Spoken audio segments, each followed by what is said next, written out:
Hello, and welcome to Unmasked, where we peek behind the scenes of the upcoming tabletop role-playing game Daemonologie. The game is a work in progress, so rules may change, but the stories will remain.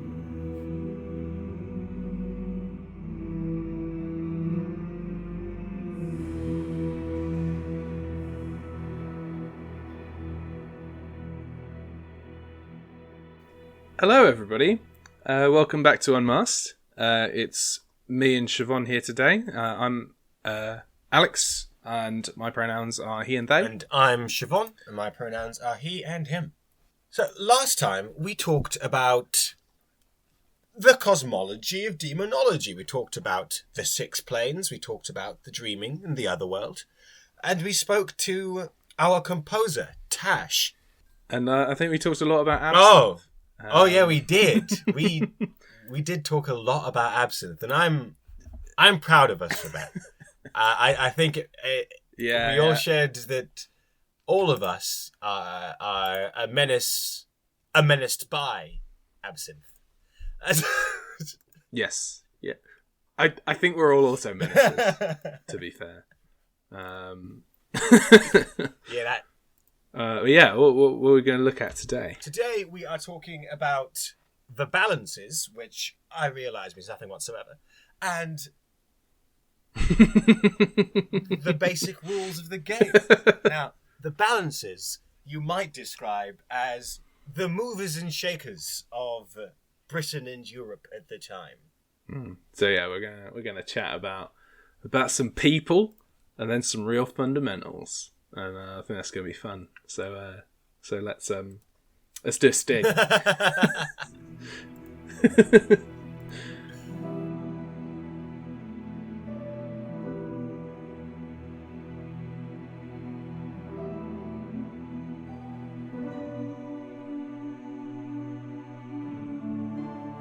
Would you like to be fancy?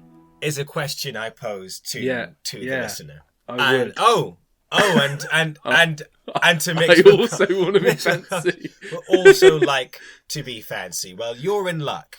You're in excellent luck, because in Daemonologie, once you reach 6th rank with your character, your association thinks that it's time that you got a little bit fancier, because you've been at this for a while. And you deserve some, if not more monetary compensation, people to treat you nice. And the best way to be treated nice in the 17th century is to have a title. Just like a nice little thing that you can say, oh yes, I'm very important with. Nice little word that people have to use when they're talking about you. Otherwise, you can mock them because they're not very important. They don't know about that social grace. And this social grace can also come with a nickname.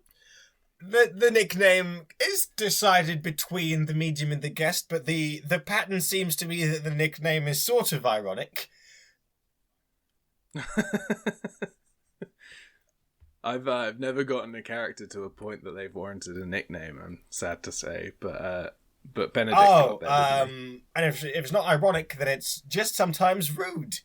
Benedict became Benedict the Vexatious. Our friend Fionn has been playing Asheen, who's become Asheen the Kind, which is... Yeah, no, from what I know of Asheen, that's and Jude, not true. From the actual play podcasts, is Jude the Swift. That fits. That does perfectly. Fit. But Jude is also a Viscount. That's Jude's noble title. Of course. Viscount Jude Chatillon the Swift. Vicomte de Etretat.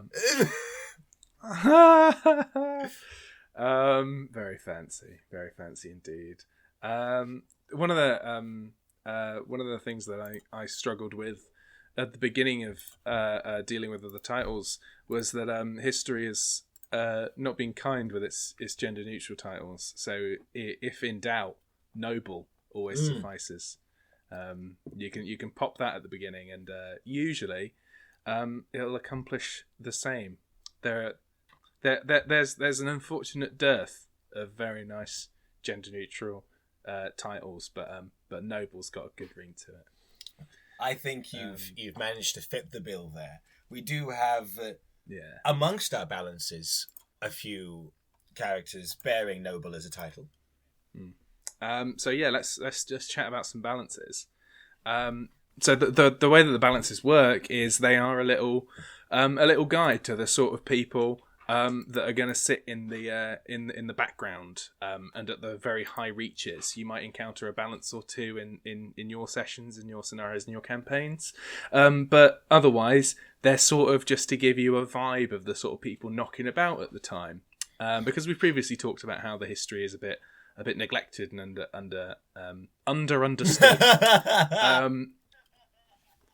That's a nice quirk. I like that. And there are two balances that are purely law based. That's the King's Court and the Continent. But there are three that have little special abilities because they're high ranking inquisitors in their own right. So you've got the Secret Inquisition, the Concilium, and the Concerned Citizens that we've talked about a bunch before, and each of them have a special power that can either be used like once per scenario or passively occasionally, just to get really, really cool results out of them. They're sort of like their own unique talents. So we're going to go through.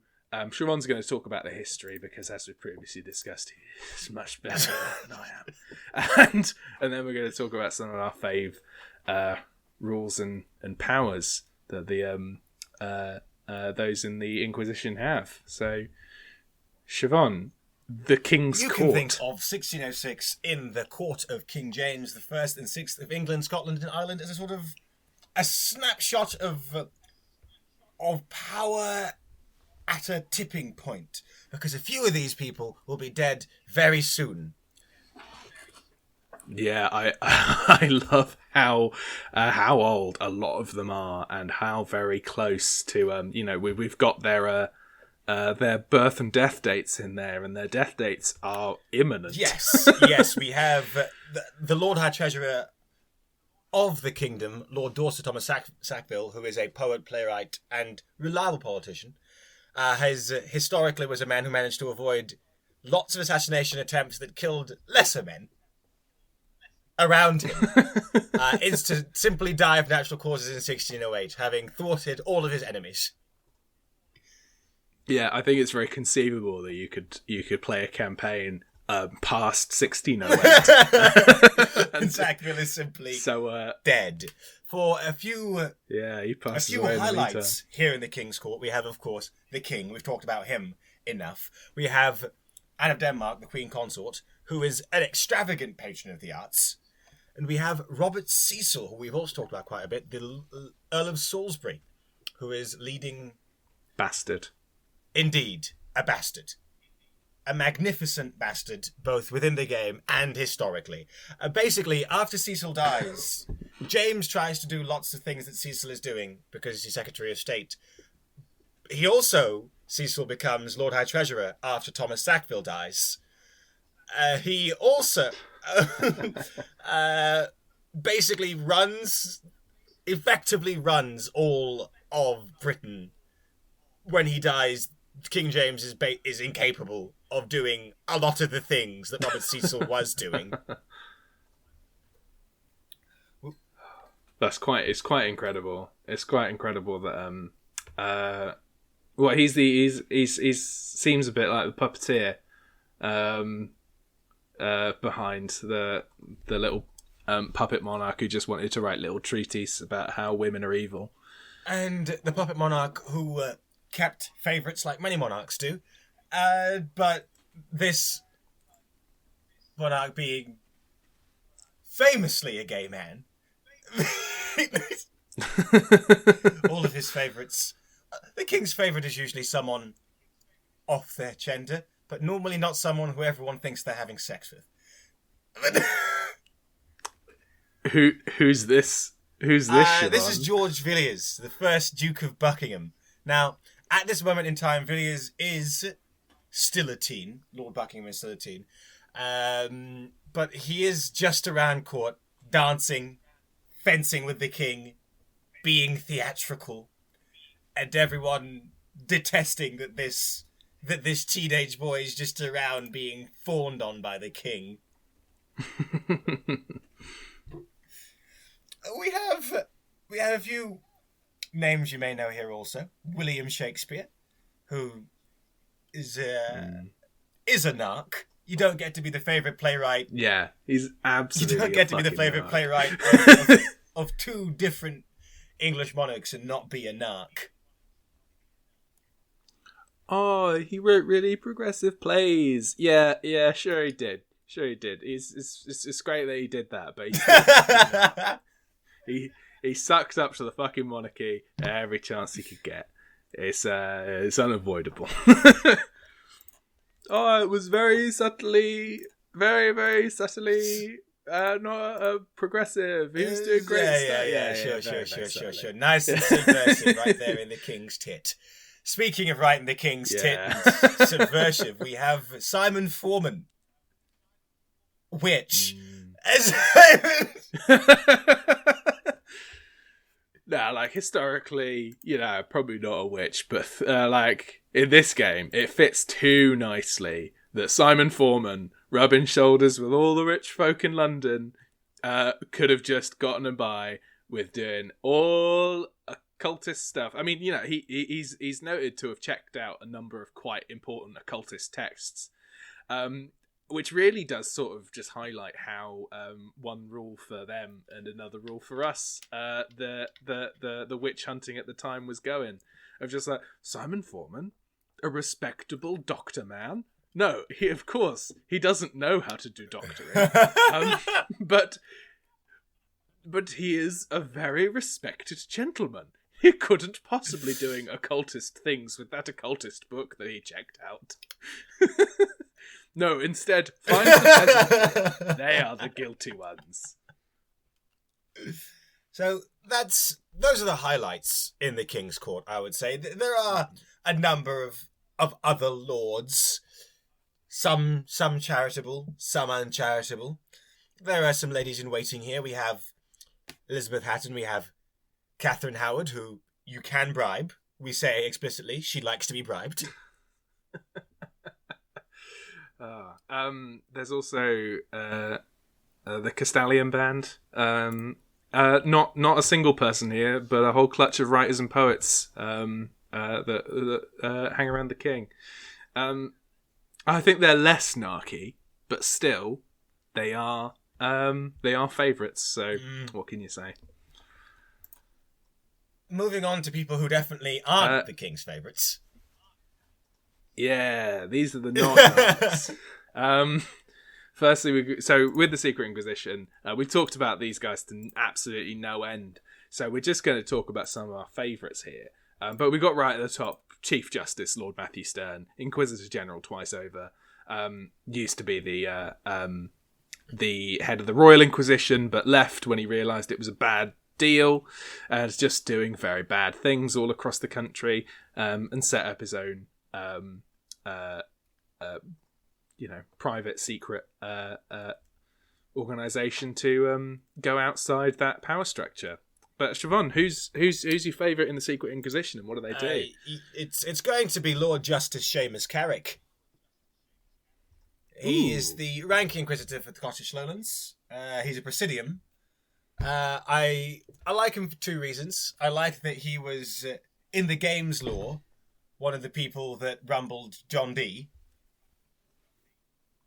I like that. And I also like that the power that he has is patron of friendship. So when we talk about characters being tanks in games, and the Presidium is a kind of tank, Seamus Carrick is the greatest possible human tank. His patron of friendship means that he has a special rune of his own design that makes him impervious for a whole round in a confrontation, and he draws all harm accrued by all of his allies in that round into himself. What a legend. Yeah. The perfect tank. Big fan of that. So mine's Lady Justice Shan Gwifan. Oh. And I like that she's a kindly miracle worker. She's got a warm demeanour. She's the ranking inquisitor of Wales, and she can astrally project her form over 100 miles. and transiently interact with the corporeal world during this time.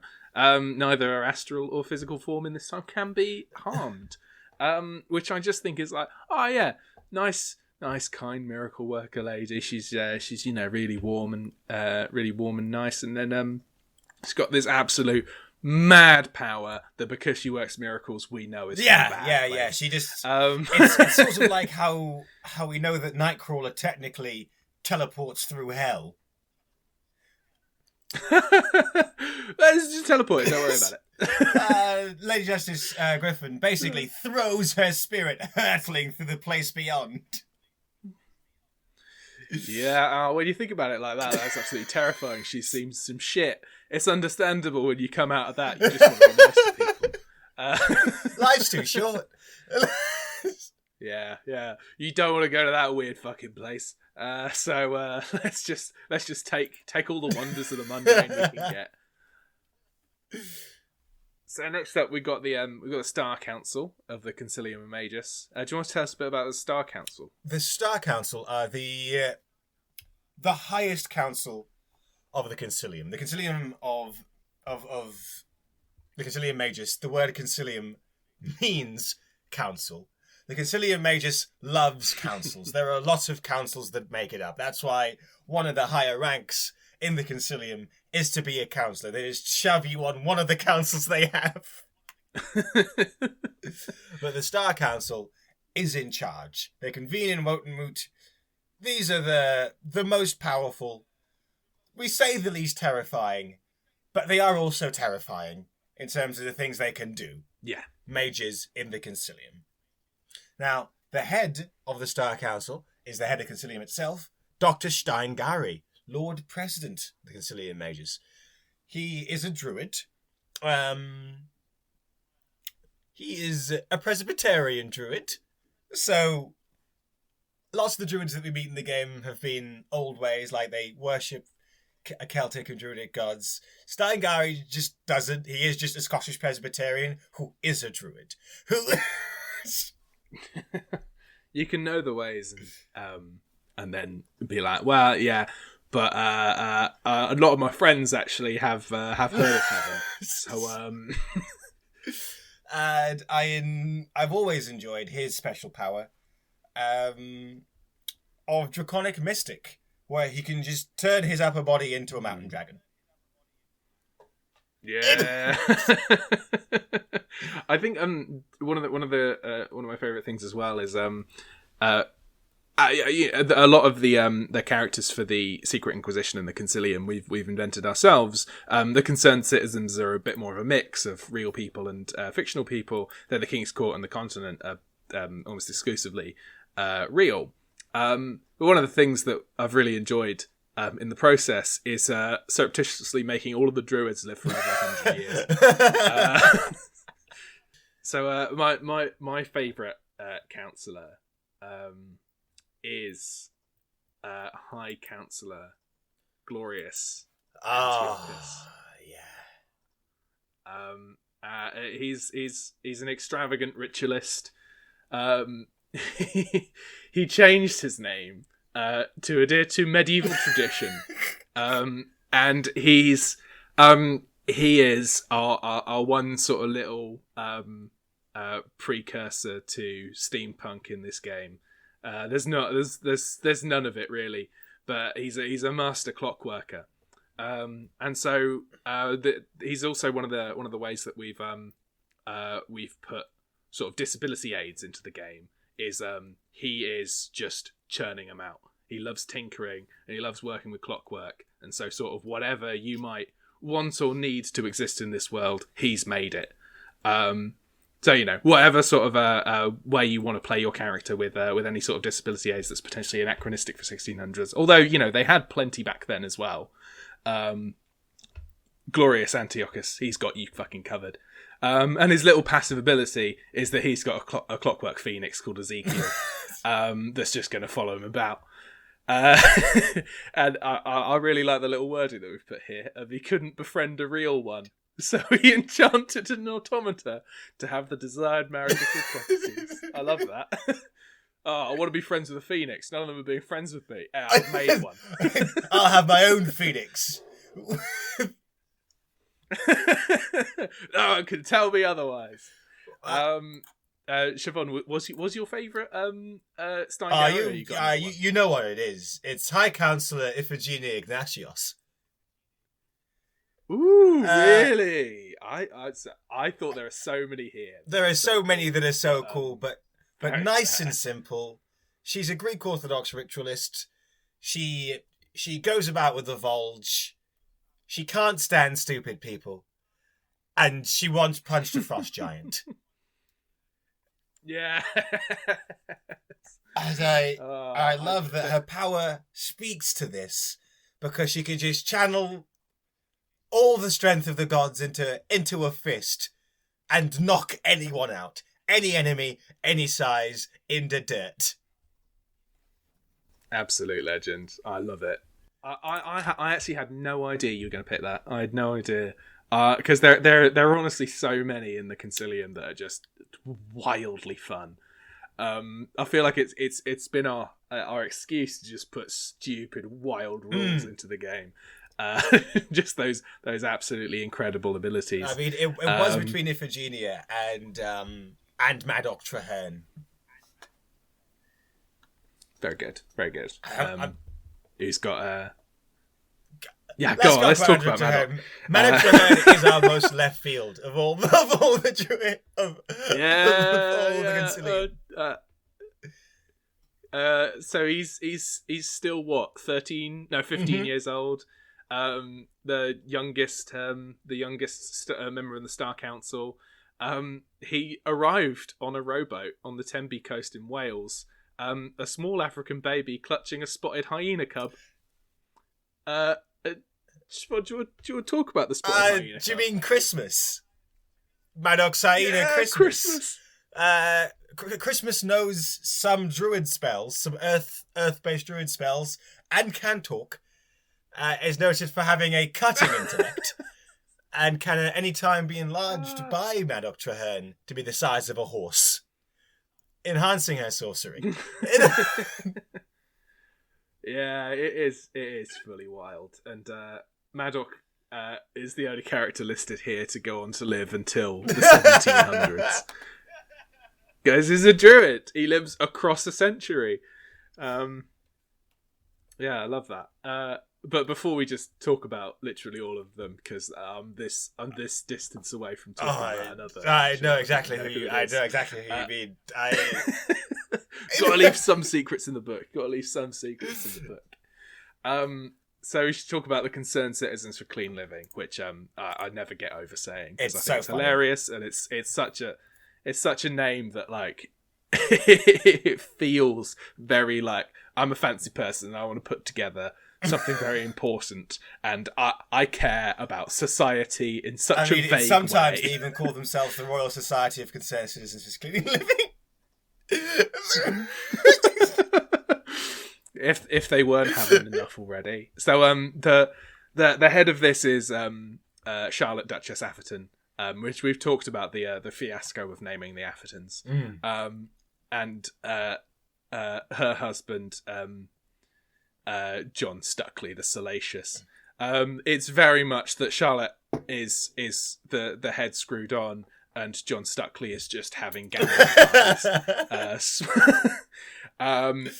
So yeah, she's the one that's running things, and he's just sort of there for fancy occasions and to maybe put on a party.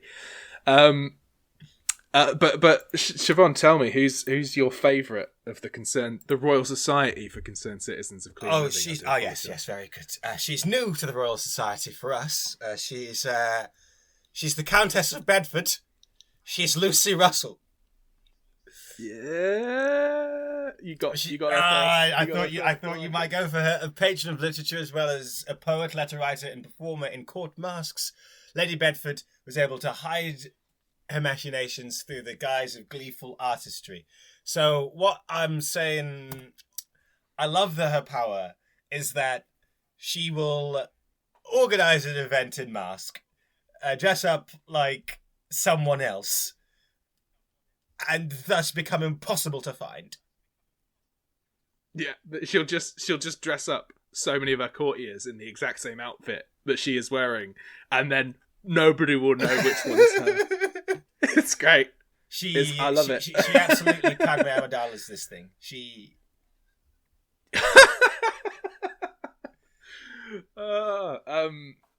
Yeah. Great reference to terrible films. Hey, those things. Those movies have only grown on me. Not Attack of the Clones though. That's the end. Yeah, there we go. The end of that movie is great fun, but the rest is nonsense. I am in the depths of listening to another podcast called A More Civilized Age, where they talk about the whole sort of Clone War era and the fall of the Republic, and it's excellent. And they go into such depth on it that I needed in my life. And they've just watched The Phantom Menace and Attack of the Clones, and reliving it, I was like, yeah, no, don't worry, they are there. But yeah, my favourite after that little tangential run away.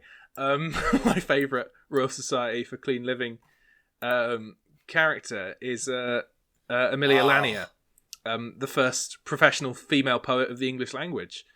Rumoured association and overlooked collaboration with William Shakespeare. I was introduced to Lanier and Simon Forman through a great game. I can never say it right, but Chavonne, you've played it as well, haven't you? Astrologaster. Yes, Astrologaster. Which is a great sort of like I guess like a visual novel game of where you do sort of astrological readings. But I like Lanier because if she just announces that she's doing a reading of her work, then people will flock to it to protest the fact that it's radical. Some people will arrive to just listen to it for, because it's genuinely very good poetry. And some people will arrive just to be aware of the scandal and involved in it and in the middle of it. So it's a brilliant way of just getting everyone into one place, because you can just create a scandal. And sometimes all you need is a scandal. Yeah. So finally, some more non-mechanical people. Give us a bit of information about the continent. It's really important that you shouldn't feel as if the game is only in Britain.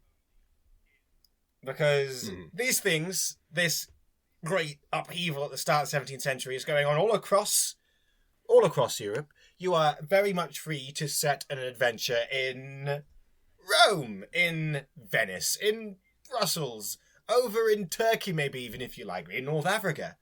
But you need people who will have invited you to these places. You need people who can be connected to what's being moved around. And on the continent, obviously, we're gonna start with the Pope. But this Pope has been having a long legal battle with the city of Venice. Paul V has been having, and will continue to have, a long legal battle with the city of Venice and their lawyer. The battle is so bad that the lawyer of Venice at the time, I can tell you his name. It's Paulo Scarpi. He's a famous man. He's famous because of his legal battles with the Pope at the start of the 17th century.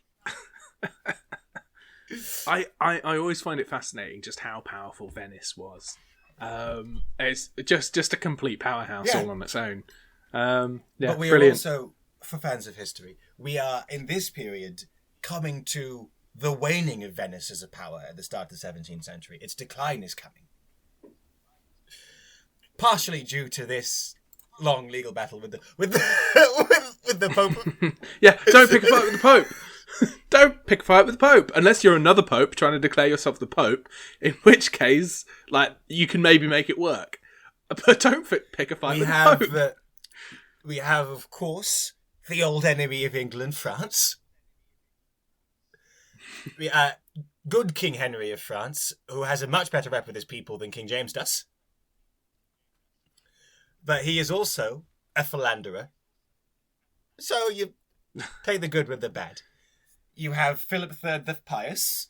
Initially, we called him the Pious of Spain, but Philip was King of Spain, Portugal, Naples, Sicily, Sardinia, and the Duke of Milan, all at the same time. Didn't have much to do then, did he? Probably was quite a day to day. You joke, but obviously the person actually running all of this was Francisco Gomez de Sandoval, the Duke of Lerma. Shall we put? I don't know if we that painting of the Duke of Lerma in the. Yeah, don't. I was about to suggest. I was going to ask, have we already? No. There is a I'm getting that photo. There is a magnificent painting of the Duke of Lerma, the Valido to Philip the Pious, who ran basically everything for the king, because the king spent his time just doing festivals and prayers, and nothing else. I've quite literally never seen a painting like this as well. It's quite incredible. It's like if I'll put it side by side with a painting, because it's like you can see who's paying. You know who arranged for the portraitist to come in that day, and it wasn't Philip. Yeah, it's incredibly clear. Moving away from Spain, but nice and quick, the king's wife, Queen Margaret of Austria, didn't like the Duke of Lerma because, he was puppeteering her husband.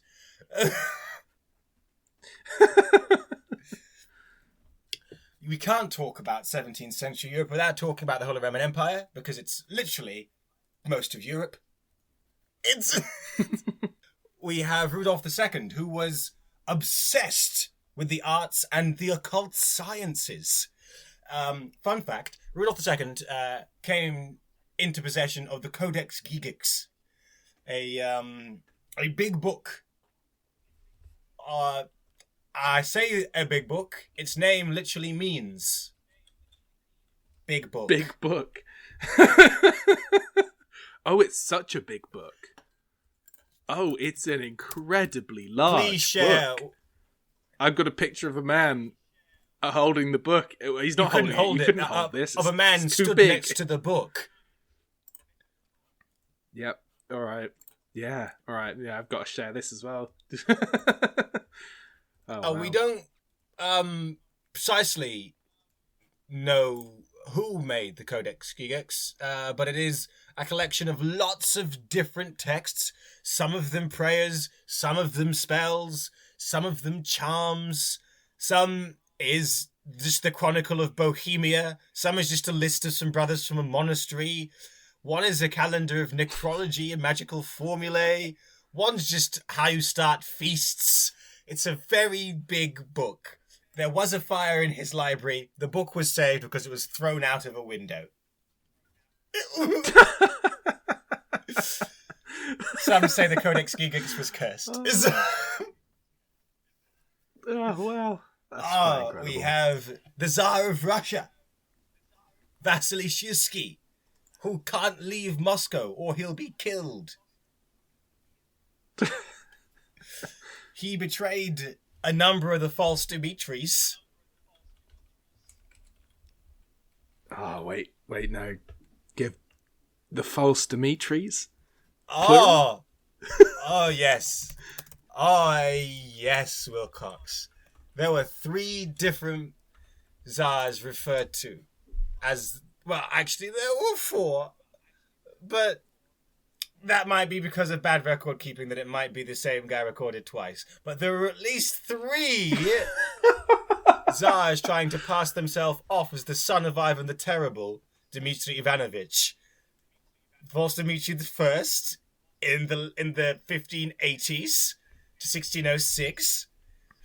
False Dmitry II in 1607 to 1610. And then False Dmitry III.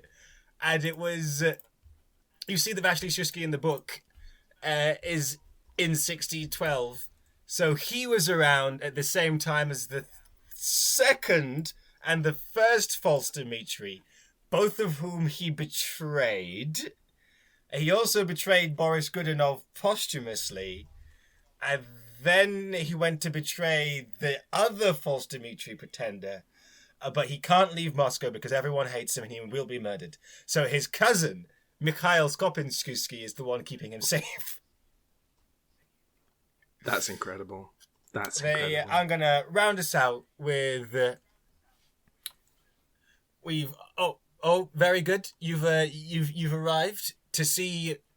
I decided we didn't have enough Continentals because we Yes, I did. So I haven't read these properly yet. But how about we give... Yeah, this will be an entirely fresh impression for you. We have the Prime Minister of Holland, basic Prime Minister of Holland, Johan van Oldenbarnevelt, who was Holland. Johan van Oldenbarnevelt he founded the Dutch East India Company. He basically installed the stadtholders during his time, William the Silent, to overthrow the Spanish, Prince Maurice. You know, I get a feeling that if we'd written William the Silent somewhere, it would be sort of the nose. But history's done that for us. Johan van Olden... Barnevelt installs William the Silent to beat the Spanish, and then Prince Maurice of Orange? Yeah, people would say it's people would say we're having a laugh. But history did it for us. Then we have... Now, this is someone whose name took a very long time to find. A very, very, very, very long time to find. This is Tiryaki Hasan Pasha, the Beyler Bey or governor of Ottoman Bosnia. Oh, wow. Chavonne, your research. He repulsed the Austrians from Ottoman Hungary. He took 47 of their cannons after repulsing them. And then he was named High Governor of Bosnia. And then Budin, which is Budapest. And Rumelia, which is parts of Romania that were not Wallachia. Because Radu Minea, Prince of Wallachia, managed to keep Wallachia independent, as all the kingdoms around him fell into Ottoman holding. Wow. Now, I have conflated two different historical figures together for Radu Minea, because there is a Prince of Wallachia just before him who is intensely boring. And so I didn't think it could be... This is the thing. If you're boring in history, you just get conflated with someone else. You don't make it into the records. No one gives a shit. No one gives a goddamn shit. So, after Michael the Brave died, Michael the Brave was trying to unite all of Romania. Didn't work out for him. Radu tried to do the same.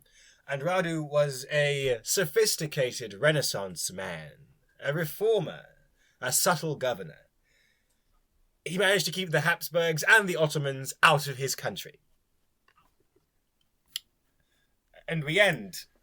Wow, that's it is absolutely no small feat. Again, most of Europe was the Holy Roman Empire and the Habsburgs. That's it. We end with Sigismund III, King of Poland and Grand Duke of Lithuania. He didn't like James I. Didn't like him. He received a gift from him. That was a book sprinkled with anti-papal ideas. He threw the book into the fireplace and called it vile. He was... He's a controversial figure in Poland because he managed to leave his realm financially weak because of all of his meddling in foreign affairs, but was a skilled dancer, harpsichordist, sportsman, craftsman, painter, artist, engineer, architect. This one, yes, I remember that. I remember him now. And those are the balances of power on the continent. We have a gallery of very powerful, very interesting people who you could have their functionaries, or even them, call upon the Inquisitors. Yeah, we've focused the game in on the now UK, but there's no reason that you need to do the same. You can take it wherever you want. The rules will remain mostly the same, but you can start putting together a completely different pantheon of people working in those countries. Yeah, lovely. That's been a great history lesson for me. And I hope that everybody else enjoys it as much as I did, because it's so dreadfully silly once you go into it. I absolutely love it. I love it so much. Let's come back and do let's do a sting, and then let's do some basic rules and mechanics, where I'll have much more to say.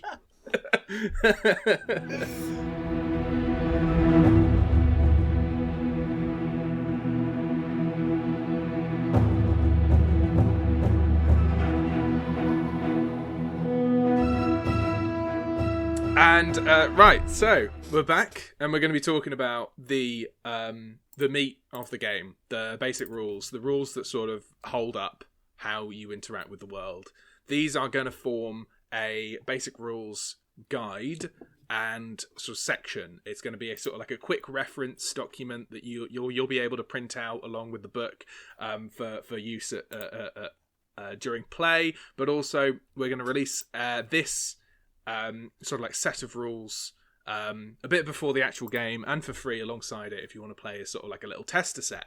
So these are some of the core rules, the most important, that allow you to interact with the world. And so the basic one is how you do your basic roles, and these we call tests and attributes, and they are formed with all of the rolls in this game are using 6-sided dice. There's occasionally a coin toss, but essentially if you've got a Monopoly set or a Risk set, you can just use them. So you don't need to go and buy big fancy sets of dice if you don't want to. Of course, I've got a bag full of all sorts of nonsense, but you can also do this with a dice roller or however you want to do that. So a character, when they're going to do a test, will firstly determine what skill the action they want to perform is based off of. So you've got a set of skills that we've covered before that relate to different attributes that a character has. So, for example, fitness is an attribute, and down there is your brawn skill. So if you wanted to roll a brawn test, you would use the number of dice for your attribute. So if it's 2, you'd get 2 6-sided dice. If you had the brawn skill, you'd get an extra dice. And then if you had a relevant knowledge, you would throw in an extra dice for that. And so your knowledge, relevant for bashing down doors. If you had architecture, maybe that's going to help you out. It's always nice to find the most ridiculous knowledges that are actually going to help you out just a little bit. Because it's just quite a little extra bit of fun. And maybe in the situation, perhaps someone else has had a go at the door. It didn't quite come down, but it might go if you go for it. So that might be just one more die, a situational die, as we call them. Mm-hmm. So each the distinction between a test and a challenge is how many successes you need. So when you're rolling your dice, a 1, 2, or a 3, that's a fail for you. A 4 or a 5, that's a success. On a test, if any one of your dice come up as a success, then you've done it. You've succeeded at that task.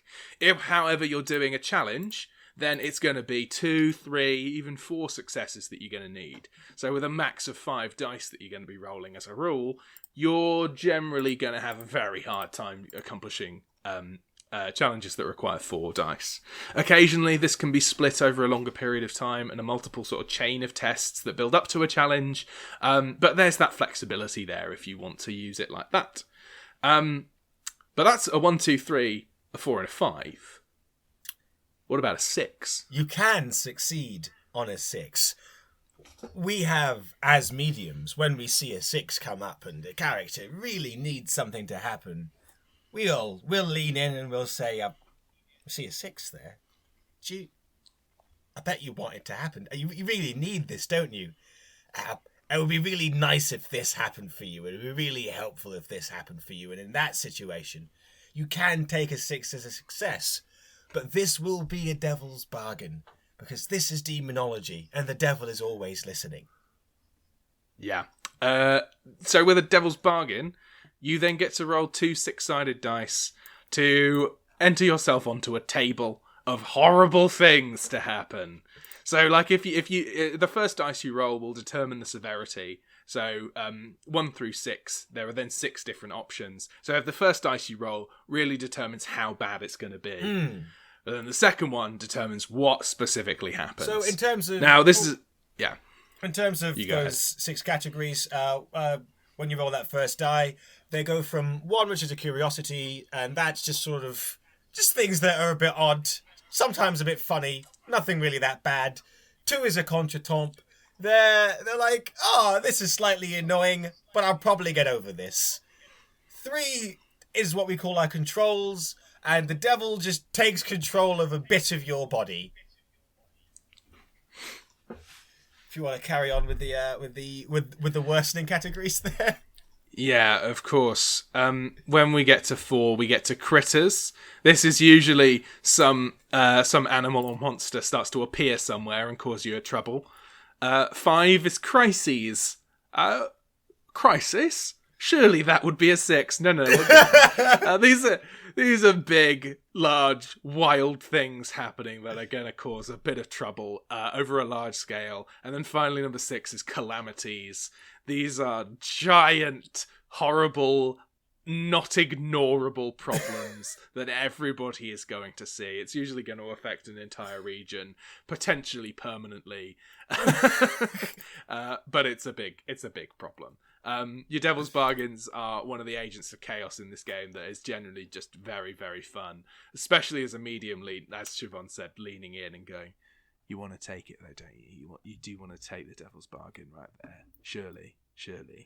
You need this right now. It's also encouraged that you should bargain. Yeah, you should bargain. It creates these interesting narrative spaces. And you say to yourself, maybe this one won't be so bad, and maybe it won't be, and maybe it will be. Maybe you have to go and solve the problem you've caused. And so last night, I took 3 Devil's Bargains to break into a cottage. I didn't think it would go that way, but, it just sort of escalated, and then there I was, turning day to night for the entire region. Whoops. Anyway, moving on. When it comes to tests and challenges, there's a bit of sort of like good practice advice that we're going to include with the rulebook, and generally this is going to come down to never put a block in place as part of a failure. Always try and the general wording is fail forward. So if you fail, introduce it as a complication or a setback, but don't block people's progress with it. Also give people a bit of agency over their own failures. Don't take away all of their power when playing the game, because ultimately it is a lot of fun. And be flexible about which knowledges are going to be helpful, because it's always funny if someone can throw in haute cuisine. The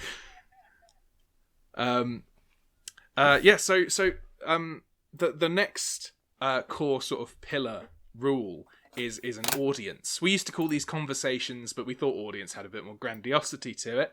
And an audience happens in 3 stages. This is for when you meet very important people, factions in the game that you want to impress and get powerful bonuses out of. It's a little bit of a way of mechanizing important conversations. And so the first part is your icebreaker, which just means if that factional person is going to like you and how much they'll be willing to work with you in the future. There's a record that you can keep of your influence with that faction. The second stage is bargaining. This gives you bargaining chips, which can then later be exchanged for small favours. And then finally, you've got a negotiation, which is for something big, long-term, something that's really going to help you out with this faction. But occasionally it doesn't go as planned, but there are a few things that you can go back and then try and rectify later on. So, Chavonne, what are those? These are the actions one takes after an audience. There are 6. We got 6. There are talents that can give you actual more options at the end of this, or can bump up the number of times you can do it. For instance, the Presidium has a talent that lets you use the threat of physical violence twice. But generally, these actions are having a shared belief. In the game, you have a theology that you follow. You may be Protestant, Catholic, you may be Muslim, you may be Jewish, you may follow the old ways, etc., etc. But if you share a theology with someone, you are able to have another go at bargaining with them. Be like, go on, mate. I'm sure our nans go to the same temple. We think there's the same thing up there, right? Right? Yeah. Maybe you've met someone who they know, who has control over them. Or you've helped out someone who they like. And just like in real life, you can be like, go on, I've helped your mate. Let me remind you that though I made a fool of myself, I have actually done you a favour. So good practice with an audience as well is that you don't want to always make these conversational aspects. It's so much more interesting if you think of these as sort of like moments in which you impress people or moments in which you advance that relationship to a next stage. And so sometimes it will be, you're going on a fancy hunt with a load of nobles and you want to do a weaponry test or maybe a transport test to prove that you can race your horse faster than everybody else. Or sometimes you're going to be making an audience with a local network of thieves, in which case performing a skullduggery test and stealing something to prove yourself will be the way about it. And so don't think of these as quite rigidly always needing to be conversational, because that just sort of gets bogged down and you end up rolling the same thing three times. Because just with our Illustrator game, we have one of our illustrators, Izzy, is playing Dorset's song, a big Presidium, and Dorset got into what I could only describe as a prize fight with the patron of a group of poets, because she maybe implied he wasn't as strong as everyone said he was, and he demanded to fist fight her in that moment. You really buried the lead on she got into a prize fight with the patron of a group of poets. I just need to emphasize that point. And so yeah, that's an excellent instance of an audience taking place. And another example of that is the icebreaker and the bargaining stage were a day apart from each other. Because you don't need to do all of this at once. You can do this with different people in a faction, or you can do this at different days, at different points, and just sort of use it as a rule that you can bend and use to abstract conversations and get benefits from conversations in a mechanical way that help and expedite the way that you play the game. So then next we've got our research and recollection. Now this is a relatively simple mechanic for knowing things about the world and knowing details. So with recollection, this is quite a unique test in that it's done by the entire party that's present at once. Everybody thinks of all of their knowledges and gets a dice for anything that is vaguely relevant to what you're trying to recall. So if you are trying to recall something about a monster that's plaguing the land, then maybe certain knowledges are going to be useful. But maybe you are maybe you're encountering the monster that has done something across a farm, in which case throw in agricultural knowledge. Why not? See how it's interacted with that land. Maybe you've encountered it sort of like resting in the bell tower of a church. Throw in architecture, throw in church lore. Think of all of the far out knowledges that you want to include. Which is why it pays to even have knowledges that you might not think When will I ever use this? Argue for it. Argue for it, absolutely. And then occasionally, you'll find that you've said hunting for a million different things, and your medium's getting annoyed and says, "Don't use hunting anymore, please, please." As occasionally happens to I. Research is your way of doubling down on this. Of like, after you failed a recollection, you can go to a big room of books or a place where there are very old people who know lots of things, and just stay there for a long period of time and just get to grips with the knowledge that you're lacking. In which case, you get a set more questions to interrogate the piece of information. So once you succeed at a recollection or a research, you get a basic slew of information from your medium, and then you get to interrogate it with a question for each success that you get. Chavonne, let's move on to the next point there. We've got planning. When you know what it is you're dealing with, when you have people together to deal with it, and when you think, right, now's the time to snare the monster, how do you go about doing it? You need a plan, like in Scooby-Doo. Unlike in Scooby-Doo, if you don't have a plan, you're likely to die. The monster is just going to be more powerful than you and catch you off guard and put you in a bad place. So the plan is really your insurance against this. Absolutely. A plan has 3 stages. Once you've figured out a monster's weaknesses, how to exploit them, who's taking part, you ask yourself, in the hook, how will we lure the monster into a conflict or track it and pounce on it? In the ambush, the second stage, in the very first moment of the trap being sprung, how is the first bit of that going to happen? Who's going to leap out? Who's going to distract? What will the actual, we're beginning, look like? And the third stage, the payload, how will that first crucial bit of damage be done to the monster?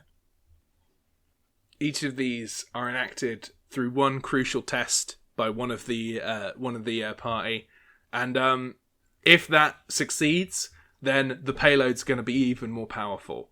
If that fails, however, you are allowed to have somebody ready to pick up the slack. So if your hook, God forbid, falls apart, you can have somebody swoop in and improvise a way around this. Now that does involve actual improvisation of a way around this. And so that person's got to think fast and find a skill that's going to work for them. But making sure that the plan goes off is very important. So it's good here to be thinking, just getting all of your ducks in a line, for the confrontation when it occurs. So you want to know who's going to be taking part in the confrontation. You want to know what weaknesses you're going to exploit. It's a good time for everybody to say, okay, we're going to be doing a big fight now. Let's know what we're going to get into ahead of us. It's a good opportunity to say, in this game, fights are dangerous. This is an opportunity for you to go, are we ready? Do we want to get beaten up by a monster or not?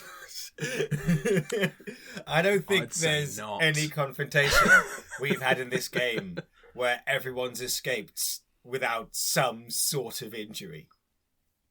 Yeah, or they've always been intensely tense affairs. It's quite fascinating because with a good plan, occasionally, if everything goes right, you deal with it perfectly. It goes off flawlessly, but it's still got that great tension. I've had people go into a fight with no plan, but just fighting a single skeleton. And that single skeleton has beaten them up. And it's been disastrous. And so making sure you got a good plan is a guaranteed way to reach success in the confrontation. But now we're talking about it. Confrontations. Very simply, they take place in 2 rounds. Firstly, if you've done a plan, you, the players, go first. If not, the monsters go first. And so then you loop in that cycle. Monsters, as we previously discussed, have a attack that allows them to take different actions across their turn. They get a sort of point buy system to make sure that they can they've got actions that they can use each turn. But the guests always get the same 3 things they can do. They can make any number of free actions. These are the small things that you don't want to busy up your turn with, such as, readying a weapon, or throwing something on the ground, or looting into your backpack to find something. You don't generally want to have that be the thing that you do on your turn, because it gets a bit boring. So you can do as many free actions as you want. Then you get to your big action. This will usually be a test. It'll almost always be a test, really. This will be the thing that you do to try and bring down the monster. And then your maneuver, which allows you to move a range bracket. Now, Chavonne, do you want to talk a little bit about what a range bracket is? In a confrontation, you will have multiple parties acting in an arena. Now, for our purposes, that's quite a contextual arena, but we do have ranges that bound it in. You have your personal range, that's within arm's length of your guest. You have mid-range, within speaking distance. Your close range, which is a few steps away, and your long range, which is you'd be shouting to someone. Now, these ranges are flexible. Long range in a banquet hall is not the same as long range in an open field, because that's just more space to deal with. Your mid-range in an enclosed alley will be different to your mid-range, perhaps, say, on a ship that's in dock that you're fighting on. So those ranges are just sort of abstract ways that you can start to imagine a battlefield. You get like a nice good... you can be in sort of different ranges to all of the obstacles around you, so you can have an understanding of just how far away you are from each thing, and with terms that generally come quite easily of just like, are they in personal range of you? Are they close? Are they mid-range away? Are they quite a long distance away?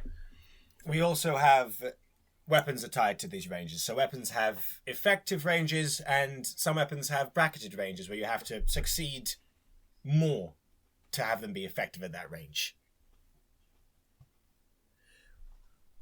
But we come to morale. The people who you've brought with you to fight the monster, because generally it is not encouraged to face, let's say, a pack of hellhounds by yourself. It is not encouraged to fight a pair of Shadim. I would never, ever. So you want to bring with you, essentially, small armies. Monsters are clever enough to run away if they see a small army coming towards them. But if you've brought just sort of the right amount of people with you to help out, that's generally very important and useful. Now, you're always going to be in the situation where you control yourself, but if morale drops too low, people are going to start running away. Morale generally starts around 15, and if you're skilled in courage or command, every attribute point that you have with that skill adds to morale. But if people start dying in crazy ways, units will run off. If monsters start doing wild nonsense, people will run away. So that's, if horrible things start happening to your companions. But there's always, of course, if horrible things start happening to you. So everyone's got stations of the cross, which determine their health. Now, stations count up. So if you exceed your stations, you're going to die or take a permanent injury, which will take you out of action for the rest of the scenario. Now, the capacity to which you can heal is limited by the injuries that you take. So there are minor injuries that are small cuts and scrapes, which mean that you've got a small bracket of health you can't heal down lower than. You've got your moderate injuries that are really quite deep wounds, quite dangerous breaks that you really need to tend to because they're cutting off a significant portion of your health. And then you've got severe injuries, which are going to keep you close to death. So you want to get those gotten rid of as soon as possible. Now, the way in which people narrativize their injuries is always up to them, but it's encouraged that you don't just have them as a number on the page. That's something that you embody and start to play with. And so when it comes to a confrontation, good practice generally is making sure that those rounds are sharp, feel dangerous, and they've got that tension to them. You want to cut between people, but you also want to remember that though these monsters are under the control of the devil, they are generally not, by nature, I want to kill everything. Usually, they just want to survive. So, if you're in a not particularly important battle and things are going wrong, generally as a medium, feel that you're allowed to not kill people. It doesn't need to always be deadly stakes, but just leave people a bit bloodied and battered. And also be cognizant of the fact that everyone can run away. The monster can run away. The guests can run away. It's always that thing in I'm going to mention the dragon game. The dragon game. The dragon game, where if you end up in a fight, everybody has the same move range, and then people can just pick at each other pretty much forever. Technically, within the rules of Dragon Game, it's near impossible to run away. Just, run away. The monsters are big and bad. Occasionally you get in over your head. You can always come back later. We had playing game on the Isle of Wight with a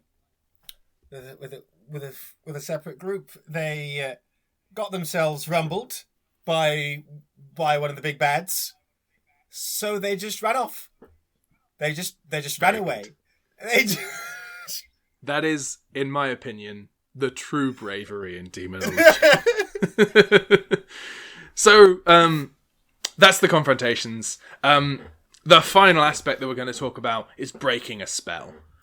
Because you're going to come up against really powerful black magic that you are going to need to deal with. And so there are a number of different spells and magical effects that you can break in this way and get rid of those effects. We've got counterspelling right off the top. You know that a nasty spell's been cast, and it's really messing up the lives of people in the region. What you want to do is get rid of that spell. So you do a counterspell. This is a special kind of Thurgy test. The amount of successes that you require in this Thurgy challenge, essentially, is equal to the level of the spell trying to be removed. And it needs to be cast either at the epicenter of the spell, or if it's harder to figure out, roughly where the central effect of that spell is happening. Counterspells can also be used on monsters, and so it roughly equates to the primacy of the monster, or the primacy, is the number of successes you'll need to get. And so you'll need to make sure that the monster is nice and trapped first, but once you've done a counterspell, you're not killing them. You are releasing them from the control of the hand. In the case of an undead, that's then killing them, but that's much better than having them wander about. They didn't have anything going on before. Intellect there, yeah. Yeah, no. Maybe there's a possibility that one day you encounter an undead that's actually pretty sound. Well, I know what I'm gonna go do right tonight. But then there is the very big and important counterspell that underlines this game, which is an excommunication. An excommunication is a one success counterspell. You only need one, because the stakes are, if you succeed, you break the pact of a demon's hand. And you need the demon's hand there, and you need them compliant, or, like a monster, captive. And if you succeed, you bring out the demon, an aspect of the demon that is giving the pact to the hand. If you fail, that still happens, but the hand dies in the process. If an excommunication is successful, you release that soul from the clutches of hell. And that's quite important. if you don't beat the aspect, but you still summoned it out anyway, it will devour the hand soul. Yeah. So that's a fight you want to win. There is a specialized counterspell used against monsters, but monsters that possess people. These are our exorcisms. We have ones for the spectral undead, so your ghosts, your wraiths and whatnot. We have one for jinn. We have one for true demons. And we have one for crowned demons. Now, exorcisms have ritual requirements, so they aren't quite like just doing a counterspell or an excommunication. You need to have materials to do them. And there will usually be, within these materials, something that you need to go and acquire or scavenge. For the spectral undead, you need an item that they actually owned in life. For the jinn, you need a scimitar and a Quran, a green banner. These are things that aren't just laying about the place, that you need to go out and actually acquire. For the true demon, you need, like, the Roman liturgy. And for a crown demon, you need a Siddur, a menorah, a Kiddush cup. It's more involved than just throwing out a bugbear. If you listen to the actual play podcast, you know we've cast out a few bugbears in our time, but those weren't exorcisms. No. So the good practice for these generally is make them big, make them dramatic, and remind people that anybody can do these. Because, even your concerned citizens have received the training that they need to perform a spell breaking, because how could you possibly be an Inquisitor and not know how to break a spell? You'd be fired, surely. So it's always worth reminding people that they can do these as a medium. There's a big talent that everybody gets that tells you that you can do these, but they're quite easy to forget about and have fall by the wayside. But these are some of the cruxes, some of the powers that allow you to undo some of the big problems that you're going to face in the game. It's also good practice to make those tests interesting and exciting and descriptive, and ask people what they do when they're performing this spell breaking, and allow it to be flexible. You break half of a spell, think about the effects reducing in some way, or getting more agitated and temperamental and violent. Maybe you even alert the hand to what you've done because you didn't break the spell properly. Mm-hmm. That's a good it's flexible, and it's however you want to make these situations dramatic and tense and interesting. I think that's a good general good practice note of always keep it interesting. If there's an effect in the game that just doesn't sort of work in one instance, or if there's a moment where a failure just doesn't feel interesting or exciting, or you've done too many tests and you just want something to succeed anyway, that's fine. That's absolutely fine. You're there to create an interesting story together, and you're there to tell a story to each other. There's no reason that a rule you should go like, oh no, we've got to be a stickler to what this book told us. Fuck it, it's a book. Don't listen to what it says. And we fully appreciate that people are just going to basically make stuff up within the bounds of the rules anyway. We do. Yeah, we do. We realised that last night, Wilcox will not allow hypnosis, but I will. Yep.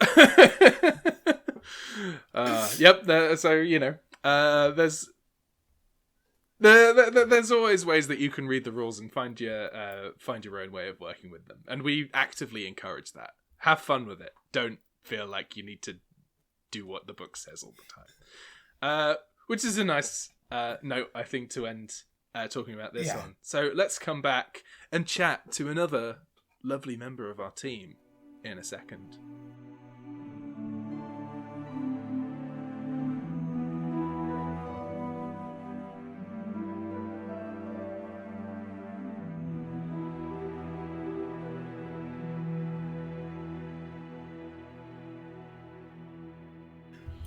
Today we are joined by Jade, another member of our fabulous team. Jade, can you tell us who you are, what you do?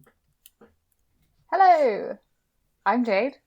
I am the producer for Daemonologie, and I do a variety of things, some of which are producery, some of which are not that producery, but we put that label on it because because we don't know what else to do.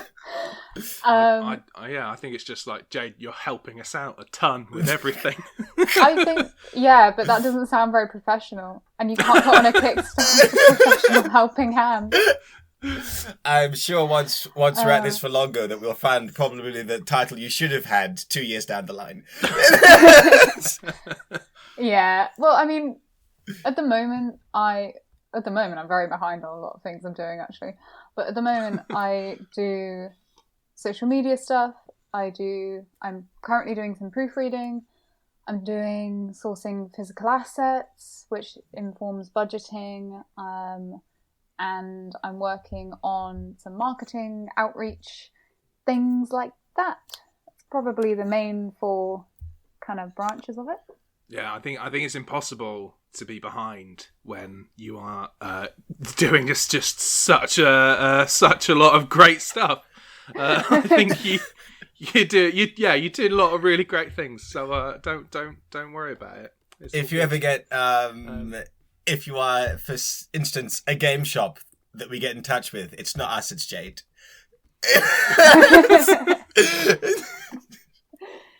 Oh no, it's all fun, and it's quite like nice having lots of different branches, because if I'm like, oh, today I really couldn't think of anything worse than proofreading, I'm like, well, what else can I have a go at? Yeah.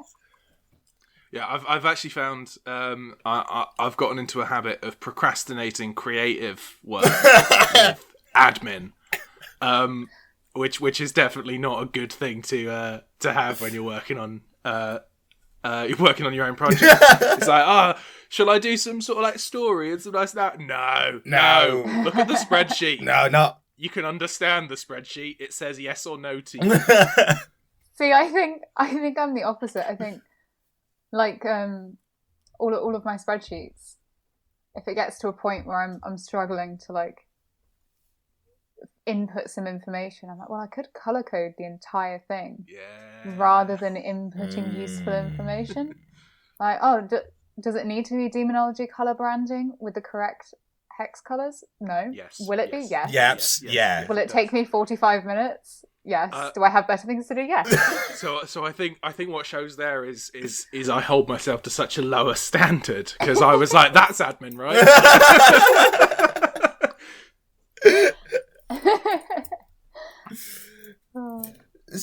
Speaking of the game itself, Jade, who do you play? Because your character is essentially a sight gag. Yeah, so I'm probably the most notoriously flaky player in the short but sweet history of Daemonologie. I think I've played 3 sessions right at the start. I think that sounds right. My character is called In Absentia. Abby for short. Abby to my friends. I think before you started being flaky, the name was there, ready. Yeah, like I attended attended, that was a weird word. The first, like the initial session, and actually I think the 2 following that. So there was no actual kind of underlying intention for me to be flaky. It just happened that after then I became very busy, and then I became so busy and missed so many sessions, it got to the point where I was like, I feel like it's... And it became a side gag that I was never there. And I was like, I don't want to break up everyone's fun. I feel like this is just how it is now. But I chose the character the character name in Absentia because I read the description of Feybound, and I can't find like the actual quote, but it's basically something like, it's kind of not really here, not really there, kind of floats between worlds, and is a bit kind of in my head that meant my character was going to be just like on another planet the whole time. Yeah. Mentally, emotionally, not always physically. So I called her in absentia, and then after 3 sessions I stopped attending. Maybe she's just fully passed over it. Maybe she's just like, a part of my soul was doing like a dance at a fairy court. Maybe the rest of my soul should be doing that as well. Yeah, maybe my soul's getting a nice nap whilst everyone else is playing Daemonologie. I look forward to the glorious return of In Absentia, and I like to think that she will still believe that she was doing the last thing she was doing here. I think that's appropriate. I just got on my character sheet because I was just like double checking that I hadn't just wildly inaccurately said that I was spellbound. And I realised it also chose autumn lived as my age, which means, like, how much have I actually lived? I've lived not at all, because I've not attended any of my own life. I think she must be like 80 then. But she's essentially like human. She's lived half of her age in human years, and the other half of her age in a different plane of existence. But she is in real world 80. It's like people say about dog years, isn't it? Yeah. Like my dog's actually lived like 11 years as far as our calendar is concerned, but he's technically like 77. But he also spends 95% of his life sleeping. So I think actually In Absentia is a dog.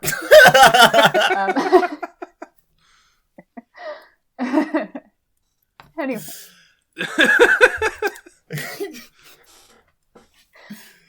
Normally I ask how has playing informed the stuff that people on the team have done, but In Absentia by her very nature has not been that. Sort of the opposite of what you've been doing.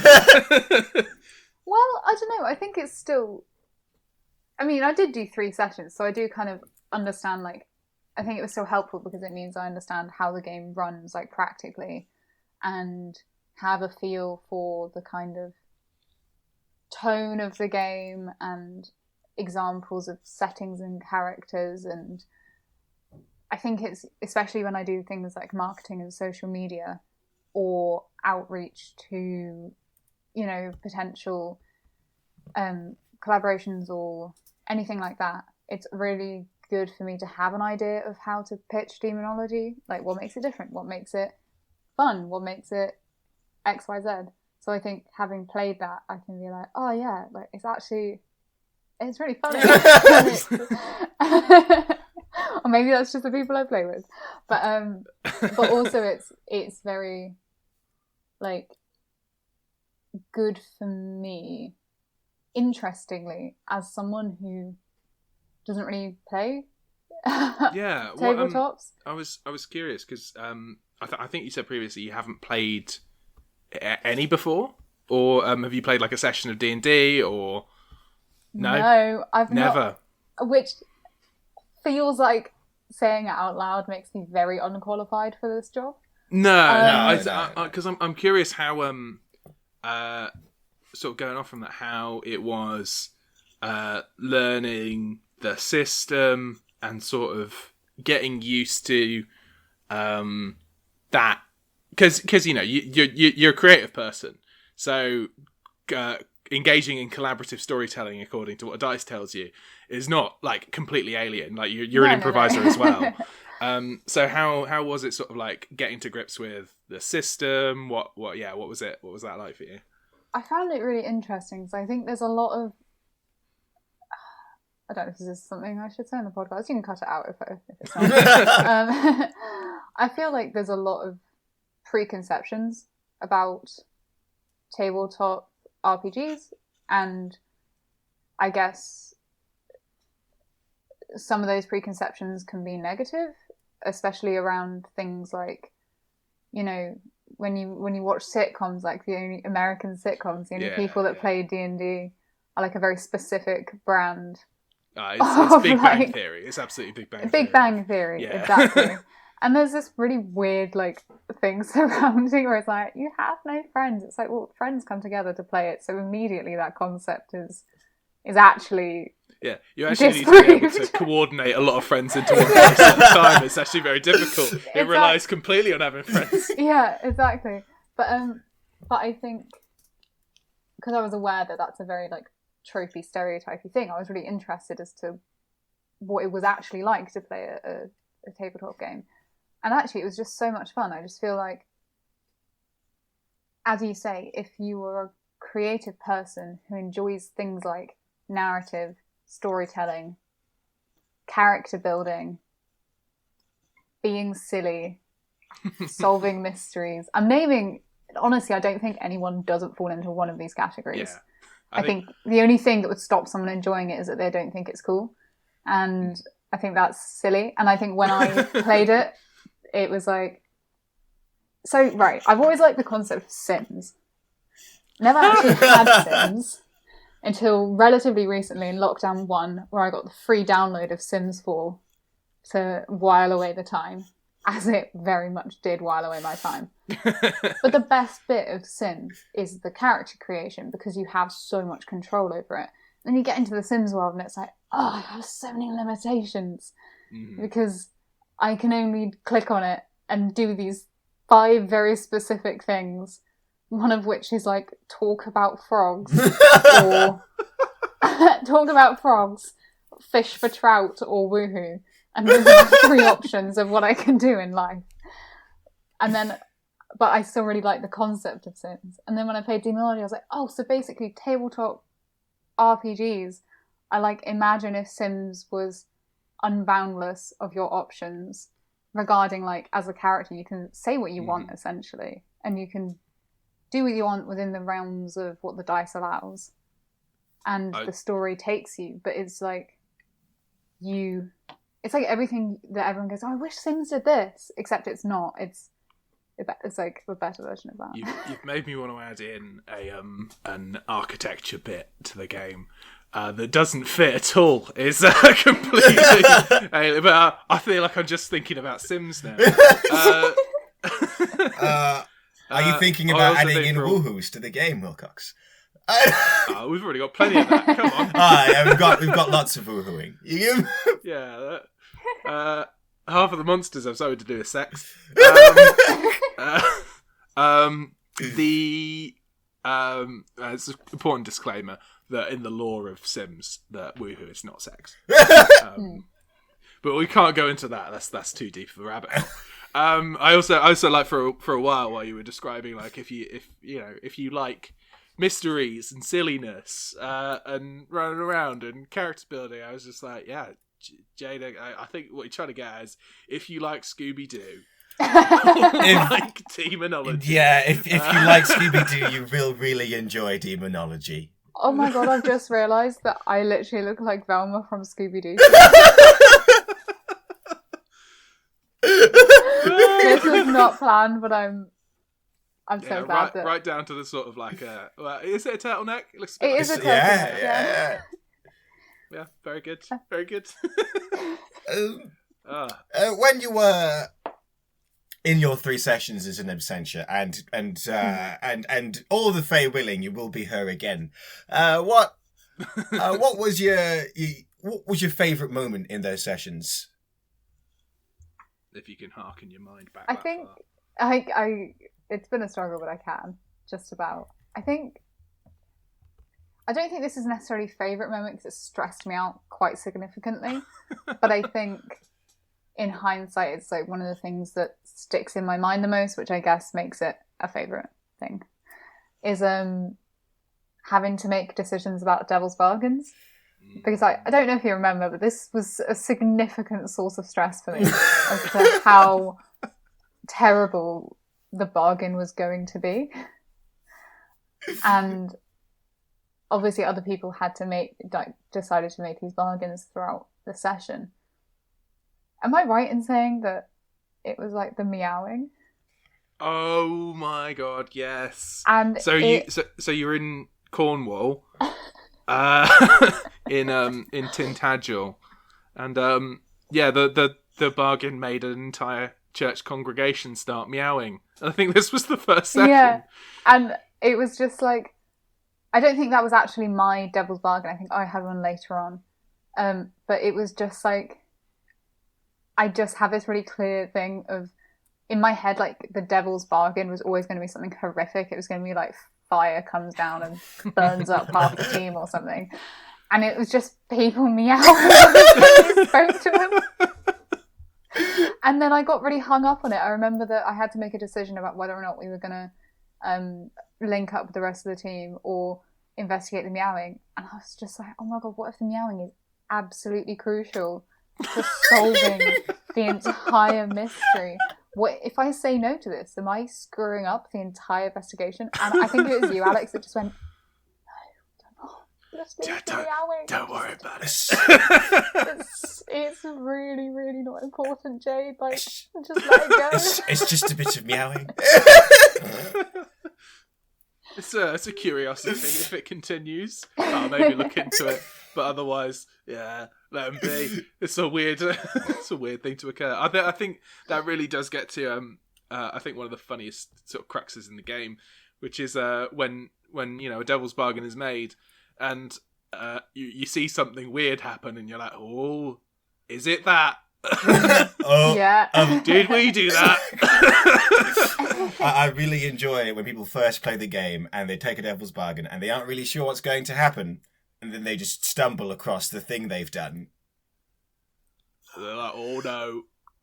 That is what it was. When I had the devil's bargain, it was that no one believed a thing I said, I'm pretty sure. You could only speak truths. Oh yeah, that was it. Yeah. I could only speak truths. And I don't think I spoke for 20 minutes because I was so scared. So afraid to say anything. Of the three, like, for sake of argument, let's say hour and a half sessions that I attended, like half an hour of that was just me in silence because I was too scared to say anything. That is a really funny discovering that you can't lie and then deciding that it's better you don't say anything at all. sort of says something about the playstyle there. Oh well, I needed to lie. How else was I going to go about my business? In Absentia is going to do nothing but drop falsehoods. Yeah, you're undercover. Yeah. Whereas I've seen other player characters just sort of bold it out by omission. Yeah, just oh yeah, you want to know where I'm going? I have come from this place. I wish to go to have a nice lie down, because when would I not want to? I actually think the way that I went about it in some instances was I narrated my own, like I have this really clear memory of me going, like inputting before anyone can say anything when someone, like a character has asked our group a question, me going, in absentia, looks around her, not listening to the question, and turns her back on the group. She puts herself in a situation where she cannot possibly reveal a single detail. Yeah, it was like in absentia, or Abby, as my friends know me. Abby turns around, puts her fingers in her ears, and starts singing really shrilly. Abby hides in a bush. Abby runs away into the distance. But you did some really some creative things with it, and I think this is a really sort of like it's a positive thing generally about people coming to tabletop games with creative backgrounds, but also not having the preconceived notion of what is possible in a tabletop game. Because I think it's something that, like, when you first sort of like get used to them, you get an idea of what is possible, almost in that Sims way of you learn the rules too much and then you feel sort of like bound by them. But you know, when you came in, you did some really creative things with what was possible. And like I remember distinctly sort of like standing at the edge of a body of water, like the reservoir, and going like, oh, can I commune with my patron and ask sort of like what's been going on here? And you know, you just sort of like went into a really cool vision I think a lot of people when they come into games like this, they think about sort of like, oh, what do my rules tell me I can do? Oh, I can do this, I can do that. And you come at it from a way of going like, oh, narratively, I'd like to do something like this. I think it probably comes from doing improv, because just like constantly thinking about what narratively is most interesting to happen next. And obviously, it's a different thing, but I guess once you get that kind of like embedded in your brain, like obviously there's no audience for like a demonology session. In your head's like, what's the most interesting thing and beneficial thing to the narrative to happen next, which is, I guess, kind of irrelevant but kind of interesting. And I think also it's the thing of like, from the perspective, because I think originally the question was something to do with like, how was it informed? Like my role as a producer or something. But I think it's one of those where like, because I've not played anything like this before, I have boundless enthusiasm for it. I think had I maybe, I don't know, played Dungeons and Dragons for 15 years of my life prior to this, I would have been like, this is a really cool, like, different approach to tabletops, but I wouldn't have necessarily had the enthusiasm of like, oh my god, you can do this? Because I think to a lot of people who have played this kind of thing before, like, it's really obvious that you can do this, whereas for me, I have so much enthusiasm.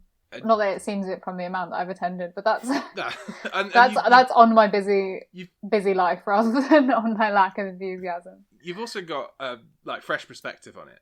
Of it's all well and good when you've played it for 15 years to sort of take what's rote and what's sort of expected. But if it's not clear, then it can be confusing and it can be misinterpreted. And I think you give it a really a sort of like useful perspective of how can it be, regardless of being quite a dense system of like there's a lot going to it, how can it also be very easy to introduce people to, and how can it be something that that people who've never played a tabletop role-playing game before, or people who've been playing it for like a decade, both have something to gain from playing this game. And I think you really help with that aspect. I think so also thank you. that you're welcome.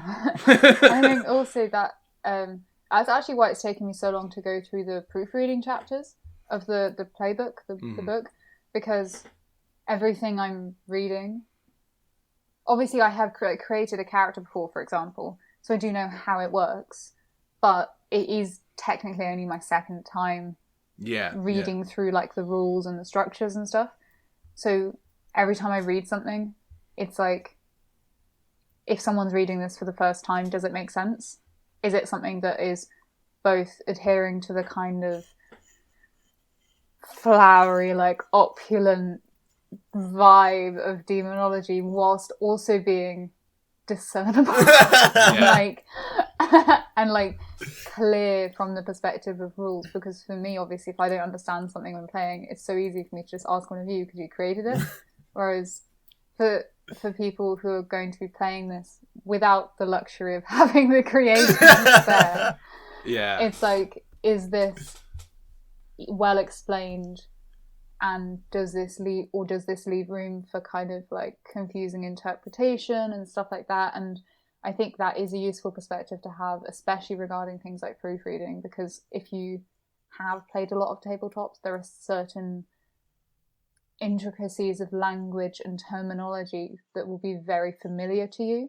But I think from what I kind of have understood from our conversations about branding and marketing and outreach, I think we don't just want to appeal to people who are already big fans of tabletop games, because like, where's the fun in that? You want them to love it, but you also want other people with other interests and other kind of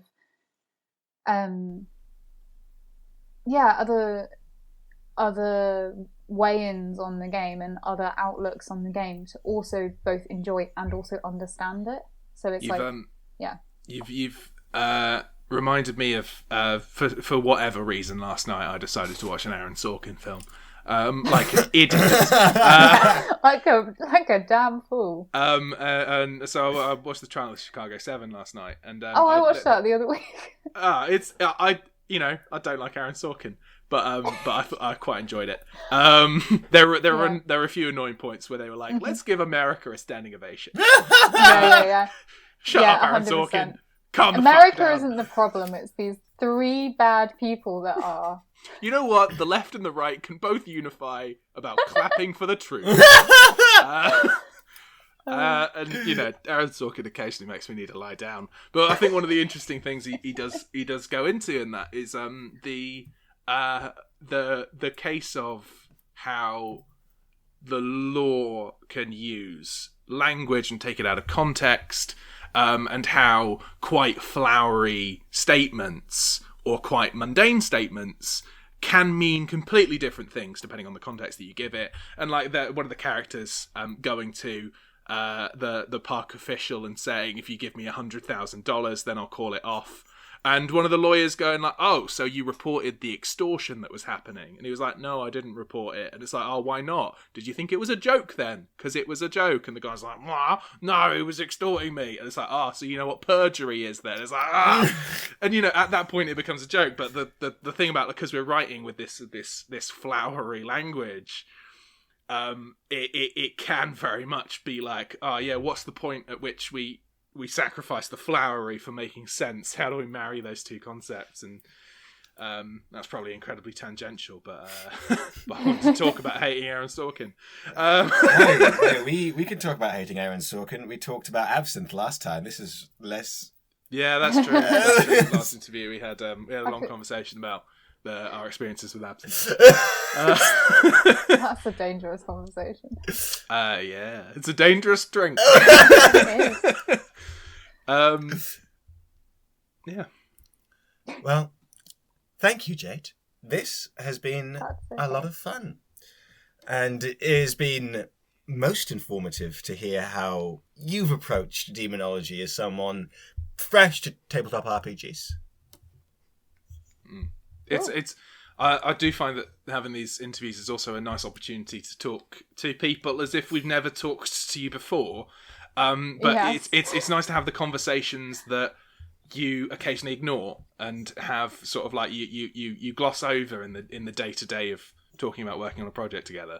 And so yeah, that's sort of like a nice aspect for us as well. Do you want to point anybody on the internet towards yourself in any internet places, or do you have anything to point people towards?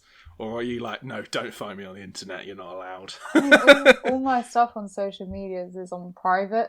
So Yeah. I feel like you're more than welcome to click on my name and look at the profile picture and say, yes, that's the person that I just listened to on a podcast. But it is unlikely that if I don't know you, I will accept a request. So I would not waste your time with that if that was something anyone was thinking of. No, I think there's nothing specifically that I think I want to point anyone in the direction of, other than the Daemonologie Facebook, the Daemonologie Instagram, the Daemonologie Twitter. I could go on, but if you listen to this podcast, hopefully you're already.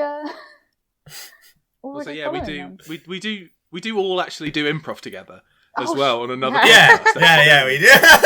Now that I thought about that does actually also So go check out Haven't You Heard, I guess, the other podcast that we all do together. Also, I don't know, this isn't like my specific thing, but it's something quite nice to point people in the direction of anyway, is if you do like the mystery aspect of Daemonologie, then there's another thing that myself and Alex are currently involved in, called Office Mystery Party.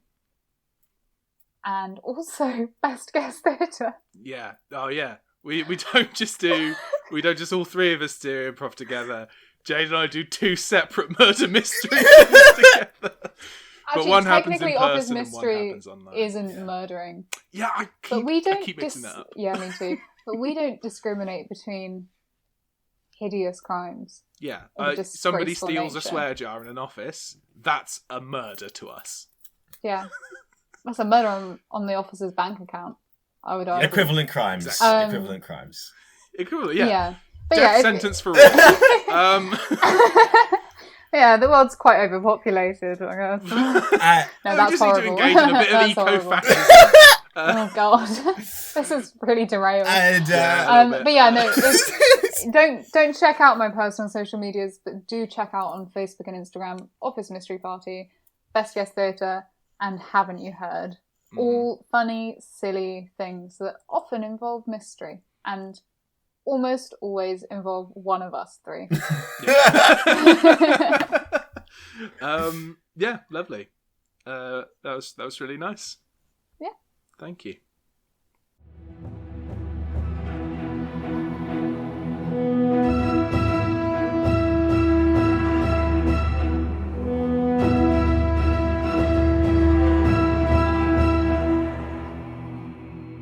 And so all that's left to say is thank you for tuning in to the episode of Unmasked. Bit of a long one today, but we covered a lot of cool stuff. So thank you for listening in, and you can find us on Twitter, Facebook, and Instagram at Daemonologie RPG. That's DAE Monology, and instead of a Y, it's an IE. Daemonologie RPG. You can also email us in demonologyrpg@gmail.com. So we'd love to hear from you there. And a thank you to Tasha Soffler and Oscar Russell of Watchtower Design. Tasha for our delightful music and Oscar for our brilliant visuals. So we'll see you next time.